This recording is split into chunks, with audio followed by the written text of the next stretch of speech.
not a game, it's a rich thing.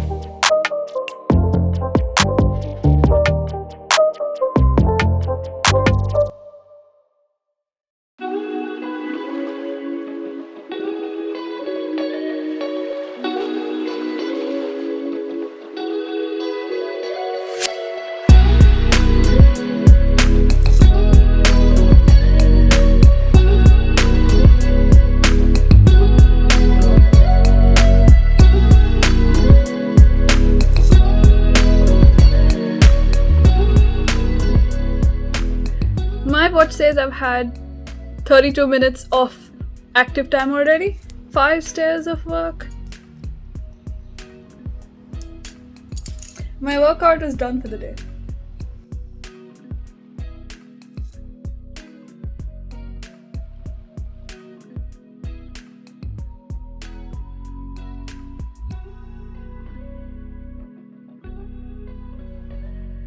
It is 1:14. I am done with a little bit of work.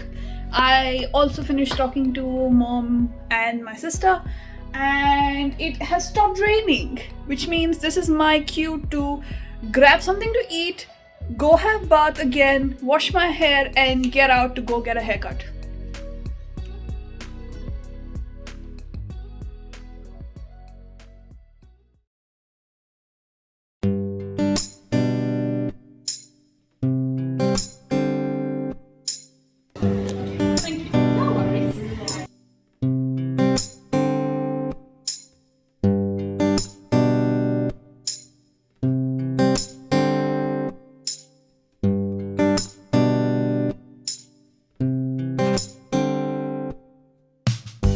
Oh, and the Chinese New Year's decorations were still up in the mall, which are so pretty. I just love the colors. So I actually wanted to increase the amount of cardio I was doing that day, and so I decided to walk back home instead of taking the bus, and I was rewarded with this cutie sitting in front of me. This is one motivation for you to get physically active. You might just get this view.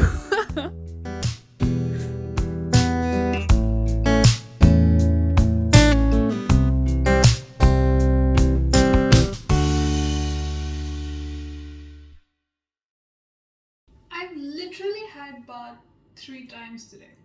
Ugh.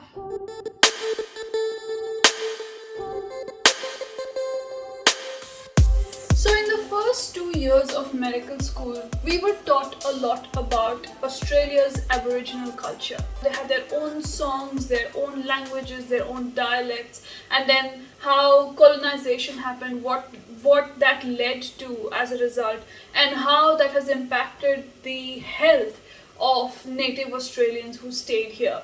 What struck me about the entire concept of learning about Aboriginal culture was that when they were teaching us about the culture, it was with the mindset of this is the culture, this is how amazing it is, this is how prized it is, and your job as a healthcare worker is to preserve and respect that culture when you're trying to treat the patient who might identify as a part of that culture. A much more positive, integrative kind of mindset towards culture and medicine. And that made me think about what that means for my own culture and what that means for me as an international student.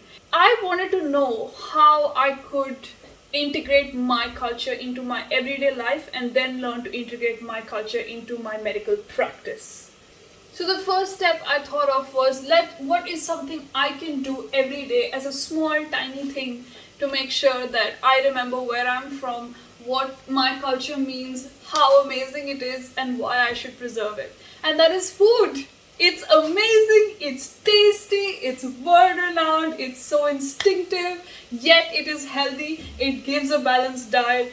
Of course, Indian cuisine has to be at the top. So I made a conscious decision about one and a half years ago that my staple diet should remain the way it was when I stepped out of home. That's why I make it a point that my grocery lists, whatever food I bring home, is usually stuff that I have to cook in the Indian style.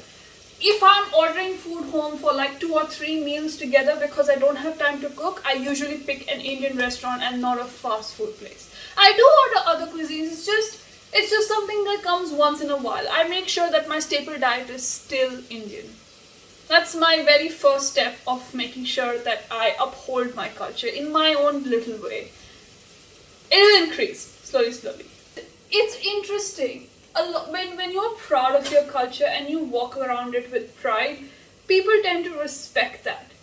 Whenever I'm in the hospital talking to patients and they tell me about where they come from, a lot of times they find it much more relatable when I tell them where I come from and draw parallels between my stories and theirs, and they get a sense that I can understand them because I have a cultural background rich in history as well.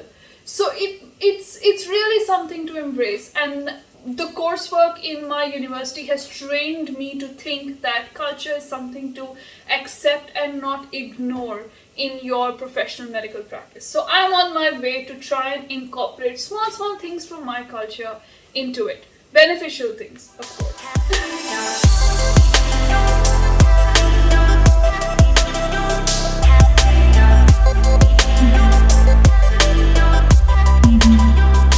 Okay. So, it's past midnight.